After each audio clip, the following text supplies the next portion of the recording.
मसीह में भाइयों बहनों को प्रभु यीशु की शांति हो। आज का हमारा जो वचन है वो है इफिसियों की पत्री उसका 6 भाग 18वीं आयत, जिसमें इस तरह से कहते हैं कि हर प्रकार की प्रार्थना और निवेदन के सहित आत्मा की सहायता से हर अवसर पर विनती करते रहो। इस लक्ष्य से सभी प्रकार का यत्न करते हुए सावधान रहो तथा संतों के लिए प्रार्थना करो। परमेश्वर का अद्भुत वचन हमें प्रार्थना करने के लिए प्रेरित करता है। हमारे आत्मिक जीवन में प्रार्थना वो हमारा सबसे बड़ा हथियार है, जिसके द्वारा हम हर चुनौती को पार कर सकते हैं। जहाँ भी हम कमज़ोर होते हैं, गिरते हैं, जहाँ भी लोगों की ज़रूरतें हमें पता होती है, हम सब जगह नहीं पहुँच पाते। हम हर एक को हमारी शक्ति के हिसाब से हेल्प नहीं कर पाते, हर एक के यहाँ नहीं पहुँच पाते। कई दूर देशों में जहाँ हमारी ज़रूरत होती है, जहाँ लोगों की ज़रूरत होती है, वहाँ हम नहीं पहुँच पाते। पर प्रार्थना के द्वारा हम पृथ्वी के किसी भी कोने में पहुँच सकते हैं, क्योंकि हमारी प्रार्थनाओं के द्वारा परमेश्वर काम करता है। परमेश्वर चाहता है कि हम उसके पास बैठे हैं, उसके सानिध्य में रहे, उसके साथ प्रार्थना करें। परमेश्वर का वचन कहता है कि हर अवसर पे प्रार्थना करो। परमेश्वर चाहते हैं कि हम प्रार्थना करें। पौलुस यहाँ कहते हैं कि यत्न करके प्रार्थना करो, केवल शब्दों से नहीं पर मन की गहराई से, आत्मा में पूरे विलीन हो के यत्न से, सही बोझ से लोगों के लिए प्रार्थना करो। हमारे लिए, लोगों के लिए, जहाँ ज़रूरत है उन सभी जगहों के लिए। आत्मा में जब हम रहते हैं तो आत्मा हमें सिखाता है कि प्रार्थना का मन हमें वो देता है। कई बातों की ज़रूरत होती है प्रार्थना करने की, पर कई समय हमें मन ही नहीं होता प्रार्थना करने का। जब हम आत्मा में रहेंगे, हमारा शरीर, हमारा जीव और हमारा मन प्रभु को समर्पित करके प्रभु के चरणों में बैठेंगे और आत्मा में रहेंगे, तब पवित्र आत्मा हमें प्रार्थना करने का मन देगा और तब हम बैठ पाएंगे प्रार्थना करने के लिए। हम कमज़ोर हैं, पर आत्मा हमें प्रार्थना करने का सामर्थ्य देगा। हमें पता नहीं होता कि हमें किस बात के लिए प्रार्थना करनी है, केवल चंद टॉपिक हमारे पास होते हैं, पर परमेश्वर उन लोगों के लिए आत्मा में रह के हमें प्रार्थना करवाता है जिनको शायद हम नहीं जानते। पृथ्वी के कई कोनों में परमेश्वर का काम हो रहा है। कई प्रेरित, कई इवेंजलिस्ट, कई ऐसे सेवक जो यातनाएं भोग के भी प्रभु का काम कर रहे हैं। ऐसे लोगों के लिए जिनको प्रार्थना की ज़रूरत है, जो बीमारियों से पीड़ित है, जो लोग कई कठिनाइयों से टिके हुए हैं और प्रार्थना की उनको ज़रूरत है। आज जैसे चाइना या अरेबियन कंट्रीज़ है, वहाँ पे क्रिश्चियन होना बहुत कठिन है। जैसे रशिया है, ऐसी जगहों पे रहना क्रिश्चियन लोगों के लिए बहुत कठिन है। हम ऐसे लोगों के लिए प्रार्थना कर सकते हैं, हम ऐसे संतों के लिए प्रार्थना कर सकते हैं जो लोग वहाँ पे काम कर रहे हैं। हमारे भारतवर्ष में भी आज कितनी कठिनाई भोग के लोग वचनों को दे रहे हैं, सुसमाचार फैला रहे हैं, सब जगह कठिनाई का सामना वो कर रहे हैं। हमें पता नहीं है किन किन लोगों के लिए, किस टॉपिक के लिए हमें प्रार्थना करनी है, किस व्यक्ति को हमारी प्रार्थना की ज़रूरत है। पर जब हम आत्मा में रहेंगे तो आत्मा हमें दिखाएगा कि हमें किसके लिए प्रार्थना करनी है। वो हमें उस टॉपिक पे प्रार्थना करना सिखाएगा। परमेश्वर हमारे अंदर उसका प्रेम ऐसा बहने देगा कि हम सही बोझ से उन लोगों के लिए प्रार्थना कर सकेंगे। जिस लोगों को जिस टॉपिक पे प्रार्थना करने की ज़रूरत है, उसका बोझ हम लेके हम आग्रह से प्रभु यीशु के चरणों में रह सकेंगे, परमेश्वर के पास उस चीज़ को मांग सकेंगे।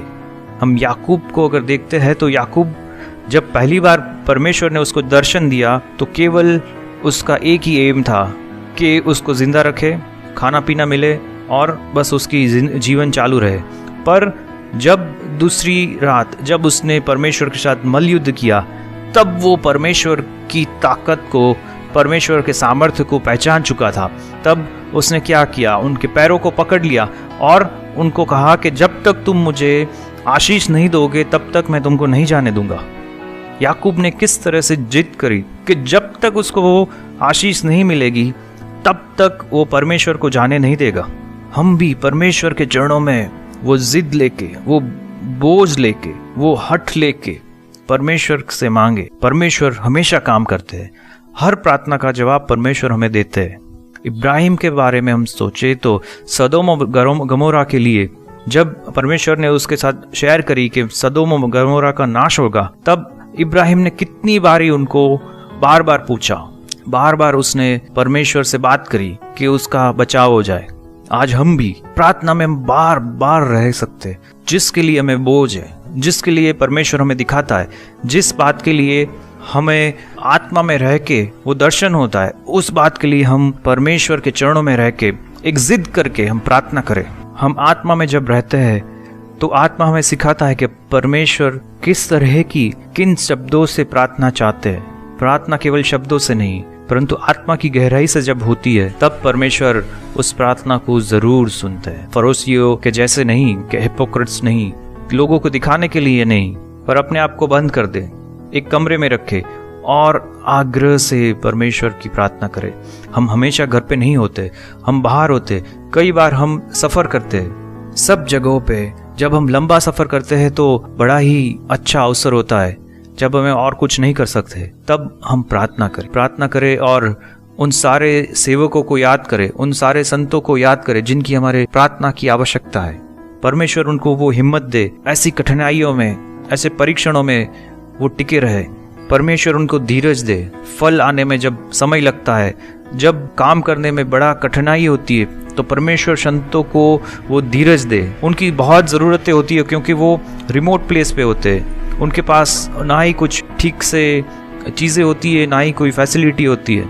उनको फैमिली के साथ गए होते हैं और फैमिली भी तड़प रही होती है, तब उनकी ज़रूरतें पूरी हो उसके लिए परमेश्वर से प्रार्थना करें। जहाँ भी वो जाए, किन शब्दों से उनको प्रचार करना है, उन शब्दों के लिए हम प्रार्थना करें। पूरी सच्चाई से वो प्रार्थना करे कि परमेश्वर का दास जहाँ भी जाए पूरी सच्चाई से और पूरी हिम्मत से वो परमेश्वर का वचन दे पाए। प्रार्थना करे कि परमेश्वर के दास जहाँ भी अपना वचन देते हैं उस जगह पे वो वचन फल लाए और अनेक गुना फल लाए, जिससे जहाँ भी वचन गया है उन सभी जगहों से 100 गुना, 60 गुना, 30 गुना परमेश्वर जितना चाहता है उतना फल आए। एक प्रभु के सेवक हमारे घर आए थे तो उनका यही कहना था कि जब वो 2 दिन की सफ़र करके आए तो जब भी वो बस में, ट्रेन में बैठे तो उन्होंने प्रार्थना करी, और जब भी उन्होंने प्रार्थना करी तब उनको हर बारी परमेश्वर का दर्शन हुआ। परमेश्वर ने उनको नया दर्शन दिया, एक प्रकटीकरण दिया। उनको परमेश्वर ने हमेशा उस मुसाफरी के दौरान उनसे बात करी, उनको आगे का रास्ता दिखाया, उनको क्या ज़रूरत है फैमिलीज़ में, जहाँ जहाँ उनको जाना है उसका मार्ग दिखाया, आगे कैसे करना है वो सब कुछ उनको दिखाया। परमेश्वर प्रार्थनाओं का सुनने वाला परमेश्वर है, वो पत्थर नहीं। हमारे परमेश्वर को कान है, हमारे परमेश्वर में पावर है, हमारा परमेश्वर जीवनों को बदलने वाला परमेश्वर है। हमारी हर प्रार्थना परमेश्वर ज़रूर सुनता है। आत्मा में रहे, परमेश्वर को अधीन हो के प्रार्थना करे और हर प्रार्थना का जवाब परमेश्वर हमें ज़रूर देगा। आइए परमेश्वर से प्रार्थना करें। ऐ पिता, हमें वो मन दे कि हम पूरे ही विलीन हो कि प्रभु आपके चरणों में रह के आत्मा से भर के आपके साथ प्रभु प्रार्थना करें। जिनको ज़रूरत है हमारी, जिनको प्रार्थनाओं की ज़रूरत है, जिनको सपोर्ट की ज़रूरत है, जिनकी ज़रूरतों के लिए प्रार्थना की आवश्यकता है, उन सारी बातों को प्रभु आप हमें दर्शन दीजिए। हम हमारे लिए नहीं परंतु आपके संतों के लिए ये कर पाए। आपकी आशीष दे प्रभु, प्रभु यीशु के नाम से, आमीन।